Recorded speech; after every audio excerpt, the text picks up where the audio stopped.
मूर्ख सिंह आणि हुशार ससा. एकदा एक लोभी सिंह होता. हा सिंह प्राण्यांवर हल्ला करून त्यांना ठार मारत होता. त्यामुळे जंगलातील प्रत्येक प्राणी सिंहाला खूप घाबरत होता. एके दिवशी त्यांनी ठरवले की प्रत्येक प्राणी दररोज सिंहाकडे त्याची शिकार म्हणून जाईल. सिंहाने ते मान्य केले. जेव्हा सशाची पाळी आली तेव्हा त्यांनी शहाण्या सशाला पाठवायचे ठरविले. तो हळूहळू प्रवास करत सूर्यास्तापूर्वी सिंहाच्या गुहेत पोहोचला. सिंहाने रागाने त्याला विचारले, तुला एवढा उशीर का झाला?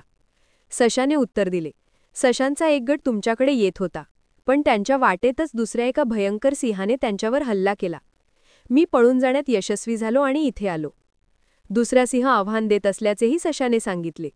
सिंह अत्यंत संतापला आणि त्याने सशाला नवीन सिंहाला भेटायला घेऊन जाण्यास सांगितले. शहाण्या ससा सिंहाला एका खोल विहिरीत घेऊन गेला आणि त्याला त्याचे स्वतःचे प्रतिबिंब दाखविले. सिंहाने डरकाळी फोडली. त्याच्या प्रतिबिंबाने सुद्धा तसेच केले. या प्रतिबिंबाला तो आपला शत्रू मानत असे. चिडलेल्या सिंहाने दुसऱ्या सिंहावर हल्ला करण्यासाठी विहिरीत उडी मारली आणि त्याचा मृत्यू झाला.